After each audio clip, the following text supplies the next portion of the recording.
Welcome to CAMS, Cars and Motorsports. This is Oz and I'm here from South Carolina and Columbia. Today we are showing you the Cars and Coffee. We have a lot of representation here from different manufacturers, Chevrolets, a bunch of Nissans, a bunch of Mazda, and how you can skip the 911s, especially the air-cooled ones. Look at this. The traditional hip from the 911, that fender is sexy. Look at the interiors. Oh, this one is race ready. Look at that. Very nice. Very clean, very Porsche-like. This one claims to race all these tracks. Nice.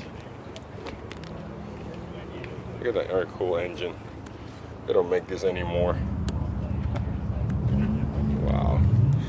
For those of you who have never seen a Porsche engine, this is a very clean one.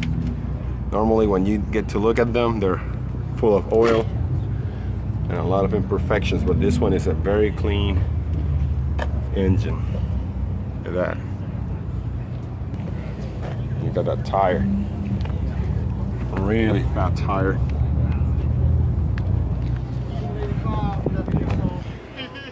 Yep. Look at this. Look at the bucket seats. Very race ready.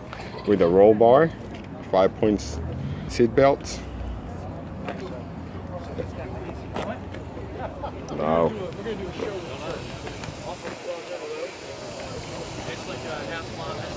And right next to it, a pretty looking stock Porsche 911. If you try to go for one of these vehicles nowadays, it's gonna cost you an arm and a leg, just because there's a lot of hype for them nowadays for the collectors. This is how it's supposed to look as a standard version.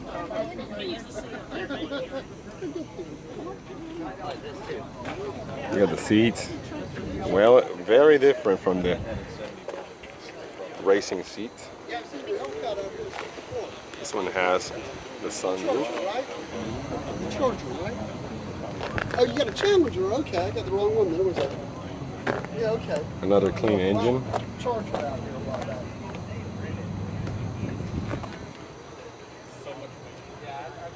Very nice. Very clean. ACR, right? Yeah, that's an ACR. I mean, you're welcome to sit in it if you want.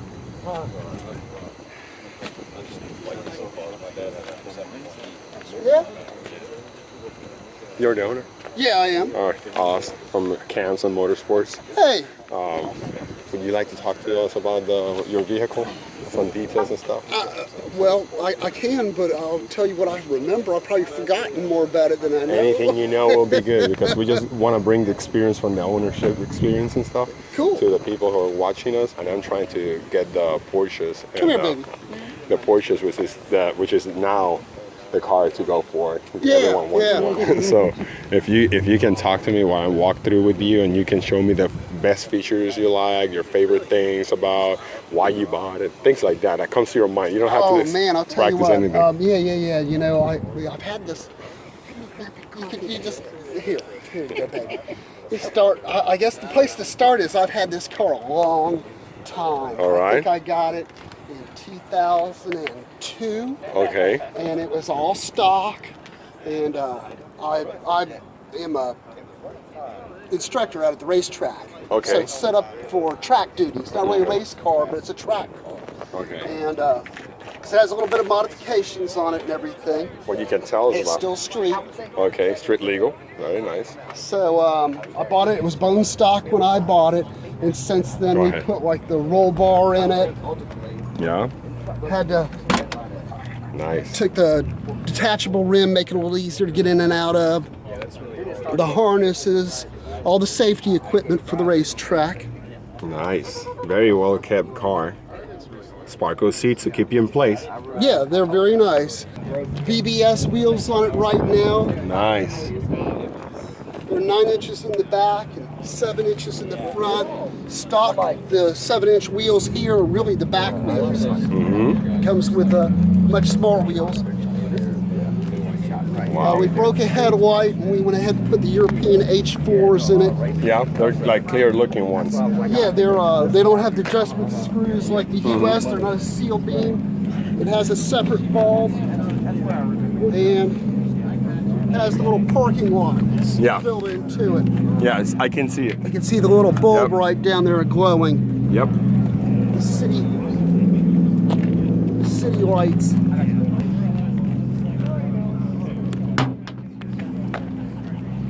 The motor's all stock. The suspension's set up like a club racer. Look at this clean beauty right here. All clean. Wow. Very nice. It's no, that's aftermarket. Aftermarket. And the nice thing about that is the camber's only so adjustable for stock. You can't change it to club racer. So the trick is to take this bar and literally pull the fenders in some. So I took it down to race shop and they were like, well, you know, we can't get more than 1.5 degrees in it. And I was like, no, pull that bar. And so we just tightened it up until the hood wouldn't close on the fenders. Then we loosened it up a little bit and that got it to 2 degrees of camber. That's awesome. That's awesome. So now it's more grippy in the track. Like you can grip better. Yeah, it makes a flat. huge difference. Yeah. And the brakes are stock. They have to remain stock on a club car. It's got heavier, it's all torsion bar instead of coil springs. All right. So it's got much heavier. They're 23 in the front and 31 in the back. Look at this beauty. So you have raced all these tracks, or? Yeah, these are all the tracks I've been on. Wow. You can talk to me about them? Sure. I might even remember which one's which. That's good. This is a Homestead. I think they call this one Sebring International. It used to be Moroso. Okay. This is Carolina Motorsports Park. That's the local track. Kershaw County. Yeah, that's the one I instruct for them. This is a Charlotte Motor Speedway with the infield on it. It's called a Roval when they run it that way. This is VIR. Okay. This is Roebling, and that's Sebring. That's Sebring. Awesome. And what's the experience like in being a race instructor and own this car? Like, the greatest thing about this car for a track car is it's like a little tank. It's bulletproof. There's very little you have to do to it. You bleed the brakes, you show up, and you run it, and you drive it home. okay. It's really an over-engineered, overbuilt car. That's why they're popular. That's awesome. The engine's all Bulletproof? It's bulletproof. It's got 6 main bearings in it. It's a flat 6-cylinder. So even it's overbuilt. It's air cooled. Holds a bunch of oil. Yes, sir. I have heard that it's like over 8 It's quarters. 9.5 quarts. 9.5 quarters. That's a lot.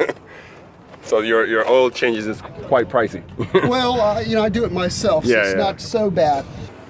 It's truly a rear-engine car. Yep, unique, very unique. And the driving dynamics, people talk about the snap oversteer with this car. Some of the people call it the Widowmaker. Well, But that's she's still here. She's here, and you're here, so you guys are together. There you go.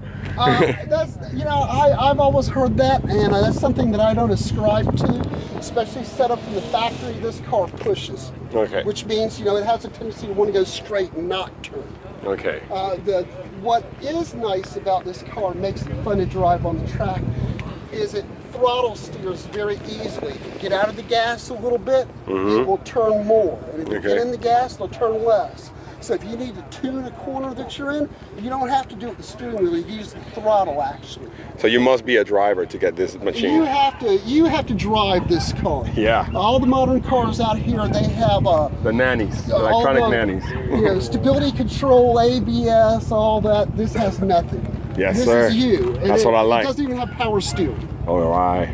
So it's not only going to be a challenge to drive, but you're going to arm wrestle it around the track. That's awesome. That's awesome. It's That's a all full, driver talent in this car. yeah, all driving talent. That's a good phrase to say to describe the experience to drive a 911 air-cooled. What year is this one and what It's a version? 1988 Porsche 911 Carrera. I've been instructing for over 10 years. All right. I instruct for Carolina Motorsports Park in Kershaw. I'm also a nationally accredited Porsche Club instructor. I've instructed for the BMW Club, the National Auto Sports Association, NASA, as well as the SCCA, the Mustang Club, several others I'm sure I probably just overlooked and forgotten. I've done it a long time. When I started instructing, I didn't even know you could do it. All right. I started doing autocrosses and they said, hey, you know, let's go to Roebling Road. And I was like, you can do that? I kind of condense it down.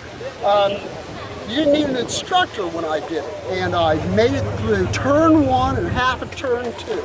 All right. Flew off into the grass, pulled the tires off the car. I had trouble getting home. It just ruined my whole weekend. And I realized, you know what?